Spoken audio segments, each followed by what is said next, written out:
கிளினிக்கில் பாக்டீரியா தொற்று ஏற்பட்டு 8 உயிர்கள் உயிரிழந்த நிலையில் தற்போது சுகாதாரத்துறை அதிகாரிகள் நேரில் அந்த கிளினிக்கில் ஆய்வு மேற்கொண்டு வருகின்றனர். விவரங்களை வழங்குவதற்காக செய்தியாளர் இமானுவேல் இணைப்பில் இருக்கிறார்.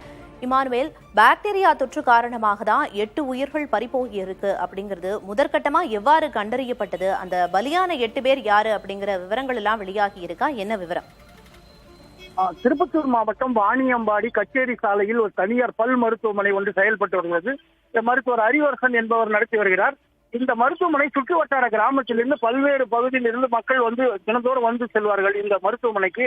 இதில் 2023ஆம் ஆண்டு இந்த மருத்துவமனைக்கு, அதாவது ஏப்ரல் மாதம் 2023ஆம் ஆண்டு வந்த 8 பேர் அடுத்தடுத்து பாக்டீரியா தொற்று ஏற்பட்டு அவர் பயன்படுத்திய கருவியை முறையாக பயன்படுத்தாததால் அதில் தொற்று பரவி உயிரிழந்ததாக தற்போது அந்த ஆய்வு அறிக்கை வெளியாகியுள்ளது. பொது சுகாதாரத்துறை மற்றும் தனியார் மருத்துவமனை நடத்த ஆய்வில் இந்த ஆய்வு அறிக்கை சமர்ப்பிக்கப்பட்டுள்ளது. இதில் 8 பேர் உயிரிழந்துள்ளனர். இந்த நியூடவுன் பகுதியை சேர்ந்த இந்திராணி, இளங்கோவன் மற்றும் பரதன் உள்ளிட்ட போன்ற 8 பேரும் வாணியம்பாடி சுற்று வட்டார பகுதியை சேர்ந்தவர்கள் தான். இந்த மருத்துவமனையில் தற்போது திருப்பத்தூர் மாவட்ட இணை இயக்குநரான மீனாட்சி, தற்போது ஞான மீனாட்சி ஆய்வு மேற்கொண்டு வருகிறார். செய்தியாளர் சந்திப்பில் அவர் தெரிவித்தது, தற்போது ஆய்வு செய்து முடித்துள்ளேன், உடனடியாக இது அறிக்கை சமர்ப்பித்து அவர் மீது நடவடிக்கை எடுப்பதாக தெரிவித்துள்ளோம்.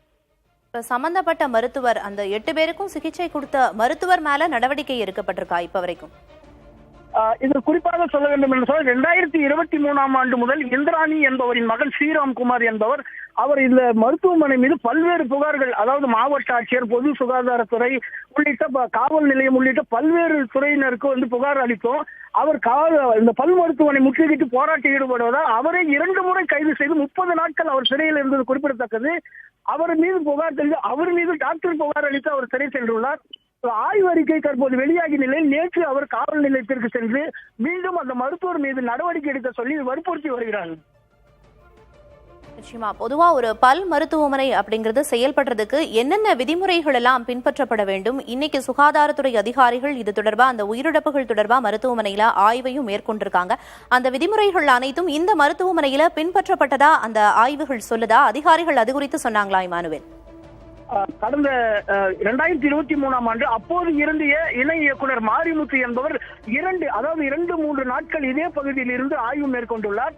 அந்த ஆய்வில் இவர் 18 ஆண்டு காலம் பல் மருத்துவமனையில் சிறந்து விளங்கக்கூடியவர். அவர் ஊரக பயிற்சி மற்றும் மருத்துவர்களால் செய்யப்பட்ட ஆய்வில் இது போன்ற உயிரிழப்புகள் நடைபெறவில்லை என்று அறிக்கை சமர்ப்பித்தது குறிப்பிடத்தக்கது. 2023 அதிகாரிகள் ஆய்வு மேற்கொண்டிருக்காங்க. அது தொடர்பான அறிக்கையும் கொடுக்கப்பட்டிருக்கு. அதை தொடர்ந்து இப்பவும் சுகாதாரத்துறை அதிகாரிகள் சம்பந்தப்பட்ட மருத்துவமனையில ஆய்வு மேற்கொண்டு வர்றாங்க. இந்த விவகாரம் தொடர்பாக காவல் நிலையத்துல ஒரு நபர் மட்டும்தான் புகார் கொடுத்திருக்காரா? பாக்கி இருந்த 7 பேர் தரப்புல இருந்தும் புகார்கள் பெறப்பட்டிருக்கா இமானுவேல்?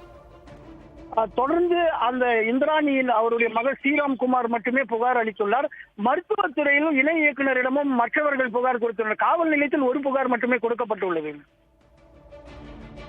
அந்த சம்பந்தப்பட்ட மருத்துவமனையில இப்ப ஆய்வுகள் மேற்கொள்ளப்பட்டு வந்தாலும் கூட உரிய நடவடிக்கை எடுக்கப்படும் சம்பந்தப்பட்ட மருத்துவர் மேல அப்படின்னு ஆய்வு மேற்கொண்ட அதிகாரிகள் தெரிவிச்சிருக்காங்க அப்படின்னு சொன்னீங்க.